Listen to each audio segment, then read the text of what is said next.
Hello, welcome to my channel. ഇന്ന് നമ്മൾ നോക്കാൻ പോകുന്നത് ശൈലികളും അവയ്ക്ക് പിന്നിലെ അർത്ഥങ്ങളുമാണ്.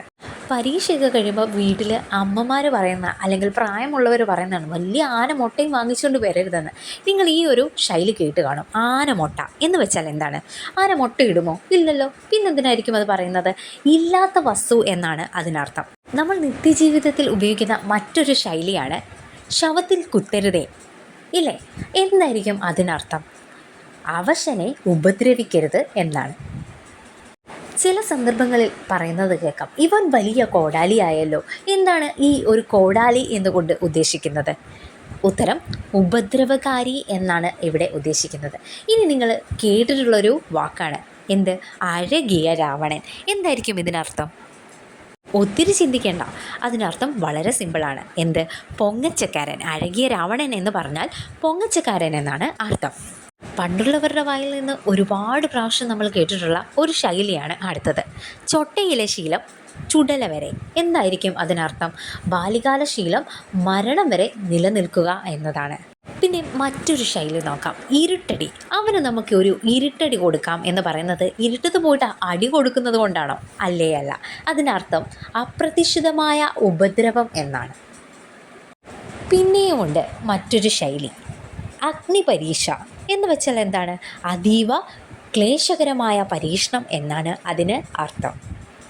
ഇവൻ വലിയ താപ്പാനയാണ് എന്ന് കേട്ടിട്ടുണ്ടാവും. എന്താണ് ഈ താപ്പാന എന്നുകൊണ്ട് അർത്ഥമാക്കുന്നത്? പരിചയസമ്പന്നൻ അല്ലെങ്കിൽ അപാര കഴിവുള്ളവൻ എന്നാണ് താപ്പാന എന്ന വാക്കിൻ്റെ അർത്ഥം. കണിയാനെ പിടിച്ച് തെങ്ങിൽ കയറ്റിയിട്ട് കാര്യമുണ്ടോ എന്നൊരു ശൈലി കേട്ട് കാണും. എന്തായിരിക്കും ഇതിനർത്ഥം? പരിചയമില്ലാത്ത പ്രവൃത്തി ഏൽപ്പിക്കുക എന്നാണ്. അതായത് പരിചയമില്ലാത്ത പ്രവൃത്തി ഏൽപ്പിച്ചിട്ട് കാര്യമുണ്ടോ എന്നാണ് ഇതിനുള്ള അർത്ഥം. ഇവൻ വെറുതെ കാട് കയറുകയാണ് എന്ന് വെച്ചാൽ എന്താണ്? കാട്ടിൽ കയറി പോകുക എന്നാണോ? അല്ലേ അല്ല. അതിനർത്ഥം വിഷയത്തിൽ നിന്നും മാറുക എന്നാണ്. നീ തല മറന്ന് എണ്ണ തേക്കരുത്. കേട്ട് കാണും, ശരിയല്ലേ? എന്തായിരിക്കും അതിനുത്തരം, അല്ലെങ്കിൽ എന്തായിരിക്കും അതിനർത്ഥം? നിലവിട്ട് പെരുമാറുക എന്നാണ് തല മറന്ന് എണ്ണ തേക്കുക എന്ന വാക്കിൻ്റെ അർത്ഥം. എന്ന ശൈലിയുടെ, ഈ വാക്കെന്ന് ഞാൻ റിപ്പീറ്റായിട്ട് പറയുന്നുണ്ട്, നിങ്ങളവിടെ നോട്ട് ചെയ്യുക. എന്ന ശൈലിയുടെ അർത്ഥം എന്താണ്? നിലവിട്ട് പെരുമാറുക എന്നാണ്. ഇഞ്ചി കടിച്ച കൊരങ്ങൻ കേൾക്കുമ്പോൾ ഒരു രസമൊക്കെ തോന്നുമെങ്കിലും ഇതിൻ്റെ അർത്ഥം എന്താണെന്നറിയോ? കോപിച്ചവൻ എന്നാണ് ഇതിന് അർത്ഥം.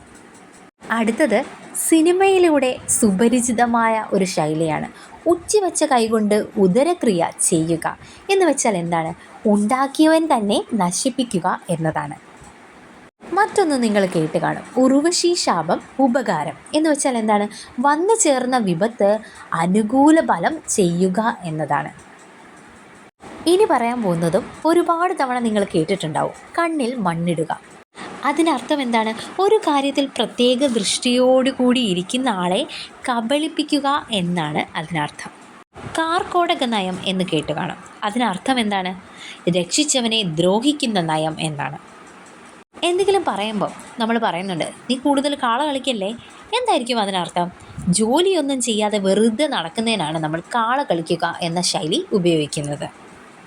സംസാരത്തിനിടെ നമ്മൾ ഉപയോഗിക്കുന്ന മറ്റൊരു ശൈലിയാണ്, എന്താണ് നീ കുന്തം വിഴുങ്ങിയ പോലെ നിൽക്കുന്നത് എന്ന് ചോദിക്കും. അപ്പം ഈ കുന്തം വിഴുങ്ങിയ പോലെ എന്നുകൊണ്ട് ഇവിടെ അർത്ഥമാക്കുന്നത് എന്താണ്? അബദ്ധം പിണയുക എന്നാണ്. കുലം കുത്തി എന്നൊരു ശൈലി കേട്ട് കാണും. എന്തായിരിക്കും ഇതിനർത്ഥം? കുടുംബം അല്ലെങ്കിൽ കൂട്ടം നശിപ്പിക്കുന്നവനെ നമ്മൾ എന്ത് പറയുന്നു? കുലം കുത്തി എന്ന് പറയുന്നു. അടുത്തൊരു ശൈലിയാണ് കുഴിയിലേക്ക് കാലു നീട്ടുക എന്ന് വെച്ചാൽ അതിൻ്റെ അർത്ഥം എന്താണ്? വയസ്സാകുക അല്ലെങ്കിൽ മരിക്കാറാകുക എന്നതാണ്. കയ്യിൽ കണ്ടത് കഷത്തിലാക്കുക എന്ന് കേട്ട് കാണും. എന്തായിരിക്കും അതിനർത്ഥം? മോഷ്ടിക്കുക എന്നതാണ്. മറ്റൊന്നും നിങ്ങൾക്ക് സുപരിചിതമാണ്. എന്താണ്? നിലാവത്തഴിച്ചുവിട്ട കോഴിയെ പോലെ. എന്താണ് അതിനർത്ഥം? സ്ഥലകാല ബോധമില്ലാതെ എന്നാണ് അതിനർത്ഥം. മറ്റൊരു ശൈലിയാണ് അണ്ണാറക്കണ്ണനും തന്നാലായത് എന്ന് വെച്ചാലോ? ആരെയും നിസ്സാരക്കാരനായി കാണരുതെന്നോ അല്ലെങ്കിൽ കഴിയുന്ന വിധം പ്രവർത്തിക്കുക എന്ന ഈ രണ്ടർത്ഥവും ഇതിനകത്തുണ്ട്. മറ്റൊരു ശൈലിയാണ് എല്ല് മുറിയെ പണിതാൽ പല്ല് മുറിയെ തിന്നാം എന്ന് വെച്ചാൽ എന്താണ്?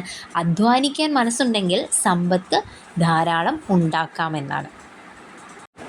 അടുത്തത് തീയിൽ കുരുത്തത് വെയിലത്ത് വാടില്ല എന്നുകൊണ്ട് ഉദ്ദേശിക്കുന്നത് വലിയ പ്രശ്നങ്ങളെ അതിജീവിച്ചവർ ചെറിയ കാര്യങ്ങളിൽ തളർന്നു വീഴില്ല എന്നതാണ്. ഇനി നമ്മൾ കൂടുതലും പ്രയോഗിക്കുന്ന അല്ലെങ്കിൽ കൂടുതലും പ്രയോഗിച്ച് കേട്ടിട്ടുള്ള ഒരു കാര്യമാണ് നാടോടുമ്പോൾ നടുവേ ഓടണം. എന്താണ് ഇതുകൊണ്ട് അർത്ഥമാക്കുന്നത്? സാഹചര്യത്തിനനുസരിച്ച് പ്രവർത്തിക്കണമെന്നാണ്. മറ്റൊരു ശൈലിയാണ് കൂടെ നിന്നവനെ രാപ്പനി അറിയൂ. അതുകൊണ്ട് അർത്ഥമാക്കുന്നത് എന്തായിരിക്കും? ഒരു വ്യക്തിയുടെ യഥാർത്ഥ സ്വഭാവം കൂടെയുള്ളവർക്കേ അറിയൂ എന്നതാണ്. മറ്റൊരു ശൈലിയാണ് ഇരിക്കും മുമ്പ് കാല് നീട്ടൽ. ഇതുകൊണ്ട് അർത്ഥമാക്കുന്നത് ഏതു കാര്യവും വേണ്ടത്ര ശ്രദ്ധയോടും ഒരുക്കത്തോടും ചെയ്യണം എന്നാണ്. അഴകുള്ള ചക്കയിൽ ചുളയില്ല എന്ന് കേട്ട് കാണും. ഇതിൻ്റെ അർത്ഥം എന്താണ്? പുറം മോടി കണ്ട് ഭ്രമിക്കരുത് എന്നാണ്. അടുത്തത് ആറിയ കഞ്ഞി പഴങ്കഞ്ഞി. എന്തായിരിക്കും ഇതിനർത്ഥം? കാലപ്പഴക്കത്തിൽ ഏതു കാര്യത്തിനും ഊർജവും ഉത്സാഹവും കുറയുമെന്നാണ്. അടുത്തത് ചവിട്ടിയാൽ കടിക്കാത്ത പാമ്പില്ല. ഇതിനർത്ഥം ഉപദ്രവിച്ചാൽ ആരും പ്രതികരിക്കും. അടുത്തത് ചുമലിലിരുന്ന് ചെവി തിന്നരുത്. ഇതിനർത്ഥം കൂടെ ചേർന്ന് ഉപദ്രവിക്കരുത് അല്ലെങ്കിൽ കൂട്ടത്തിൽ നിന്ന് ചതിക്കരുത് എന്നാണ്. ചേരയെ തിന്നുന്ന നാട്ടിൽ ചെന്നാൽ നടുതുണ്ടം തിന്നണം എന്ന് പറയുന്നതിൻ്റെ അർത്ഥം സാഹചര്യത്തിനനുസരിച്ച് പ്രവർത്തിക്കണമെന്നാണ്. മല പോലെ വന്നത് എലി പോലെ പോയി. കേട്ട് കാണുമില്ലേ? ഇതിനർത്ഥം എന്താണ്? ഭയാനകമായി പ്രതീക്ഷിച്ചത് നിസ്സാരമായി ഒഴിഞ്ഞു എന്നതാണ്. അതായത് സാഹചര്യത്തിനനുസരിച്ച് നമ്മുടെ ഇതിൻ്റെ അർത്ഥം മാറുന്നതാണ്. കാലത്തിനൊത്ത് കോലം കെട്ടണം എന്നതുകൊണ്ട് ഉദ്ദേശിക്കുന്നത് സാഹചര്യം അനുസരിച്ച് ജീവിക്കണമെന്നാണ്. പുകഞ്ഞ കൊള്ളി പുറത്ത്. ഇത് നമ്മൾ ഒരുപാട് കേട്ടിട്ടുണ്ട്. എന്തായിരിക്കും ഇതിനർത്ഥം? ഉപയോഗശൂന്യമായത് ഉപേക്ഷിക്കുക എന്നതാണ്. മുടിയന്മാരായ മക്കളെ കരുതി പറഞ്ഞിരിക്കുന്ന ഒരു ചൊല്ല് തന്നെയാണ് എന്ത്? പുകഞ്ഞ കൊള്ളി പുറത്ത്. സൂചി കൊണ്ടെടുക്കേണ്ടത് തൂമ്പ കൊണ്ടെടുക്കുക എന്നൊരു ശൈലി കേട്ട് കാണും. ഇതിനർത്ഥം എന്താണ്? ചെറിയ ചെലവിൽ ചെയ്തു തീർക്കേണ്ട കാര്യം വലിയ ചെലവിലേക്ക് മാറ്റുക എന്നാണ്. ആട് കിടന്നിടത്ത് പൂട പോലുമില്ല എന്നൊരു ശൈലി നിങ്ങൾ കേട്ട് കാണും. ഇതിനർത്ഥം തെളിവില്ല എന്നാണ്. അവൻ അറുത്ത കൈക്ക് ഉപ്പ് തേക്കാത്തവനാണ് എന്ന് പറയുന്നതിൻ്റെ അർത്ഥം എന്താണ്? പിശുക്കൻ അല്ലെങ്കിൽ ക്രൂരൻ എന്നാണ് അതിനർത്ഥം. അടുത്ത ഒരു ശൈലി എന്താണ്? കൊക്കിലൊതുങ്ങുന്നതേ കൊത്താവൂ. ഈ ഒരു ശൈലിയുടെ അർത്ഥം എന്താണ്? കഴിവിനനുസരിച്ച് ജീവിക്കാവൂ അല്ലെങ്കിൽ വരവ് ചിലവ് അറിഞ്ഞു മാത്രമേ ചെലവ് ചെയ്യാവൂ എന്നാണ്. കണ്ണടച്ച് ഇരുട്ടാക്കരുത് എന്ന് കേട്ട് കാണും. ഇതിനർത്ഥം എന്താണ്? അറിയില്ലെന്ന ഭാവം വേണ്ട എന്നാണ്. അങ്ങനെയെങ്കിൽ കഥ അറിയാതെ ആട്ടം കാണുക എന്നൊരു ശൈലി കൂടി നിങ്ങൾ കേട്ട് കാണും. എന്തായിരിക്കും ഇതിനർത്ഥം? കാര്യമറിയാതെ ഇടപെടരുത് അല്ലെങ്കിൽ കാര്യമറിയാതെ പ്രവർത്തിക്കുക എന്നതൊക്കെയാണ് ഇതിന് അർത്ഥം. അടുത്തൊരു ശൈലി നോക്കി. കാക്ക കുളിച്ചാൽ കൊക്കാകുമോ? നമ്മൾ ഒരുപാട് കേട്ടിട്ടുണ്ട്. എന്തായിരിക്കും ഇതിനർത്ഥം? പുറമെ മോടി പിടിപ്പിക്കുന്നതിനെയാണ് നമ്മൾ ഇത് പറയുന്നത്. കേളി കൊട്ടുക എന്ന ശൈലിയുടെ അർത്ഥം എന്താണ്? പരസ്യപ്പെടുത്തുക അല്ലെങ്കിൽ ആരംഭിക്കുക എന്നതാണ്. കച്ച കെട്ടുക എന്നതിൻ്റെയോ തയ്യാറാകുക. ചരട് പിടിക്കുക എന്ന ശൈലിയുടെ അർത്ഥം നയിക്കുക എന്നാണ്. കീരിയും പാമ്പും പോലെ എന്ന ശൈലിയുടെ അർത്ഥം എന്ന് ശത്രുതയിൽ ജീവിക്കുക എന്നതാണ്. Thank you.